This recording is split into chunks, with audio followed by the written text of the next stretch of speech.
శ్రీపాదరాజం శరణం ప్రపత్తి. పద్మతీర్థ మహిమ దీపక. పనిలో పనిగా ప్రణితా నదిలోని పద్మతీర్థ ప్రభావం కూడా చెబుతాను, ఆలకించు అని వేదధర్ముడు తన ప్రవచనాన్ని ఇలా కొనసాగించాడు.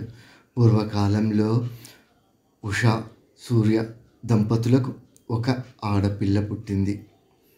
భానుమతి అని పేరు పెట్టుకున్నారు. సర్వశుభ లక్షణాక్షిత. రోజుకొక ఏడాదిగా త్వరగా ఎదిగింది.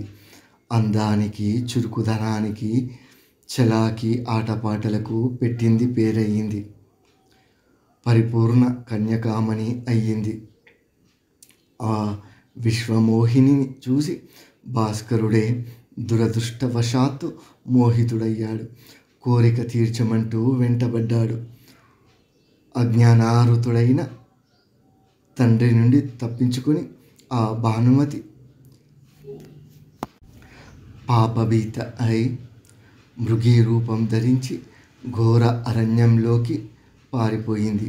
మోహాంధుడైన సూర్యుడు ఆ రుద్ర ద్రవిణ సంపన్నును వెతుక్కుంటూ ముల్లోకాలు సంచరించాడు.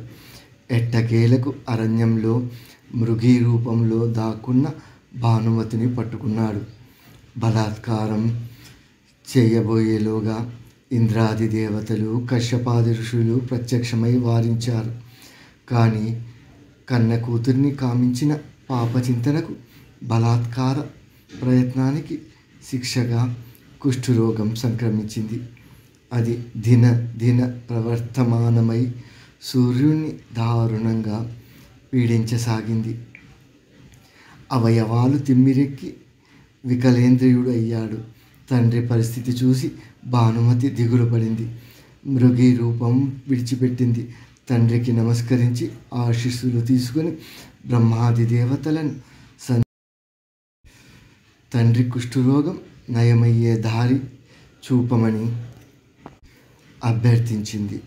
స్మరణతో, సందర్శనతో అందరికీ ఆరోగ్యం పంచిపెట్టే భాస్కరుడు మండల మధ్య భాగంలో విష్ణుమూర్తిని, సకల దేవతలను ధరించే సూర్య భగవానుడు, సురసిద్ధ ఋషిగణ పూజితుడు, మళ్ళీ సర్వాయన సంపూర్ణుడై అందరినీ ఆరోగ్యవంతుల్ని చేసేదెప్పుడు?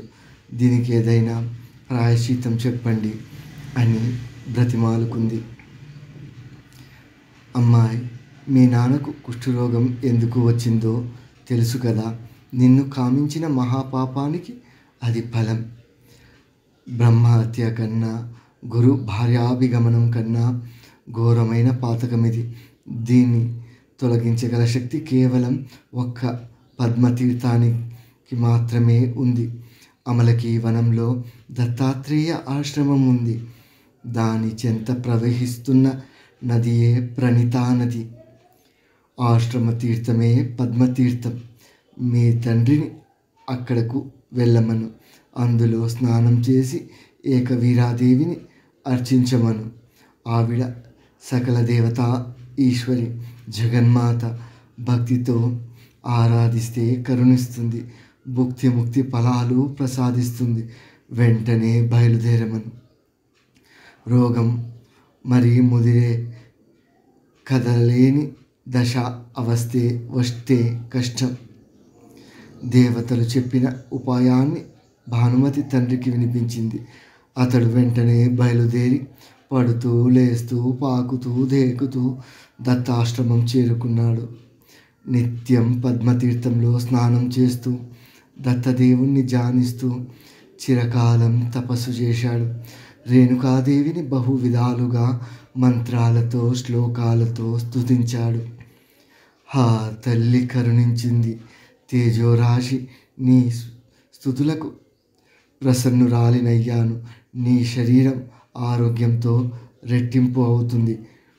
నువ్వే అందరికీ వరాలు ఇచ్చేవాడివి. నీకు ఇవాళ నేను వరమిస్తున్నాను. ఇక ఆలపింపకు, స్వస్థానం చేరుకో. ఈ పద్మాతీర్థంలో స్నానం చేసి పితృదేవతలకు తర్పణాలు విడిచిపెట్టిన వారంతా త్రివిధ రుణాల నుండి విముక్తులై దివ్యగతులు పొందుతారు. ఆయురారోగ్య భోగభాగ్యాలతో ఇహలోకంలో సుఖించి పరలోకంలో ఇంద్రభోగాలు అనుభవిస్తారు అని రేణుకాదేవి అంతర్ధానం చెందింది. భాస్కరుడు ఆ క్షణంలోనే కుష్ఠరోగం నుండి విముక్తుడయ్యాడు. తన సూర్యలోకం చేరుకున్నాడు. దీపక, తెలిసింది కదా పద్మతీర్థ మహిమ ఎంతటిదో. నువ్వు ఇంకా ఏమి వినాలి అనుకుంటున్నావో అడుగు, చెబుతాను అంటూ వేదధర్ముడు కమండలూదకంతో కాసింత గొంతు తడుపుకున్నాడు. గురుదేవ, సర్వధర్మజ్ఞ, సర్వసందేహ భేదక, ఈ దత్తదేవుడికి చరిత్ర నీవు చెబుతూ ఉంటే, నేను వింటూ ఉంటే ఎంతకీ తనివి తీరడం లేదు. కనిన అమ్మకే వాపు, తినిన అమ్మకే తీపు అన్నట్లు ఇంకా ఇంకా వినాలి అనిపిస్తుంది. నిజమే, రసజ్ఞుడెవడు సంతృప్తి చెందకుండా ఉంటాడు. ఆధ్యాత్మిక దుఃఖాలన్నింటికీ నశింపచేసే కథలివి. అలనాడెప్పుడో దేవతలు సేవించారని చెబుతున్న అమృతం ఈ దత్త కథామృతం. ముందు అతి తుచ్చం, దీనికి సాటి ఏదీనూ రాదు. దయచేసి అమృత గోళాన్ని మరింతగా అందించు. రేణుకాదేవి స్వరూపం గురించి ప్రసక్తివశాత్తు చెప్పావు, కానీ క్లుప్తంగా చెప్పావు. దాన్ని ఇంకా విస్తారంగా వినాలని నా తహతహ. ఓ కరుణానిధి, అనుగ్రహించు. ఈ జగత్తుకి ధేనువు, ఖని ధాత్రి అయిన ఆ మహాదేవి తత్వాన్ని నీకన్నా బాగా ఎరిగిన వారు కానీ, ఎరుకపరచగలవారు కానీ మరొకరు ఉన్నారని నేను అనుకోను. నాయనా దీపక, నీ జిజ్ఞాస నన్ను ఆనందపరుస్తుంది. రేణుకాదేవి మహత్యాన్ని సమగ్రంగా వివరిస్తాను, తెలుసుకో. ఇది వింటే చాలు, సకల ప్రాణులకు సర్వశ్రేయస్సులు కలుగుతాయి.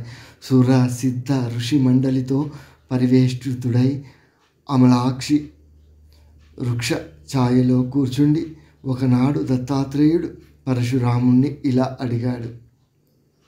రామ, నువ్వు సర్వజ్ఞుడవు, త్రిలోకాధిపతివి, రేణుకాసుతుడవు. పైగా నీ మీద ప్రేమతో గణాధిపతి నీకు ఆత్మతత్వ స్వరూపం కూడా బోధించాడు. కాబట్టి నీ తల్లి రేణుకాదేవి స్వరూపాన్ని, మహత్యాన్ని నువ్వు పూర్తిగా గుర్తించి ఉంటావు. దయచేసి ఆ జగన్మాత మూలతత్వాన్ని మాకు తెలియపరచు.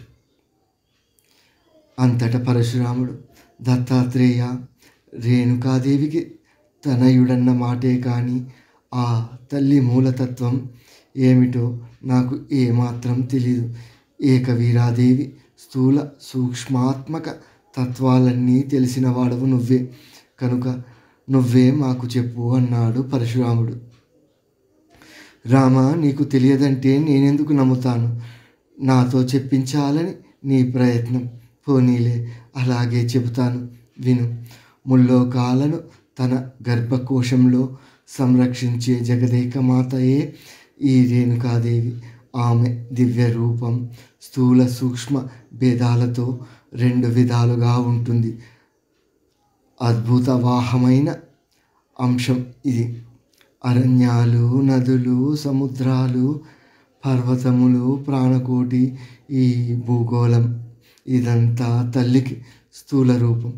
స్వర్గాలు, స్వర్గతీర్థాలు, సర్వతీర్థాలు, దేవతలు, మహర్షులు, సప్తపాతాల లోకాలు, శేషకుర్మాదులు, ఈ దృశ్యమాన జగత్రయమంతా ఆ తల్లి స్థూల రూపమే. పరబ్రహ్మమే ఆమె సూక్ష్మరూపం అని దత్తాత్రేయుడు చెబుతూ ఉంటే విని పరశురాముడు ధ్యాన నిమగ్నుడయ్యాడు. అక్కడే అలాగే అమలకి తరు చెంత ఏకవీరాదేవిని ఉపాసిస్తూ ఉండిపోయాడు. దీపక, ఒకప్పుడు కైలాస దర్శనానికి వెళ్ళిన మహర్షులు కుమారస్వామిని ఇదే వృత్తాంతం అడిగారు. ఆ షణ్ముఖుడు చెప్పిన రేణుకా మహత్యం నీకు తెలియపరుస్తాను, శ్రద్ధగా విను. జయ గురుదేవ దత్త. శ్రీపాదరాజం శరణం ప్రపద్యే.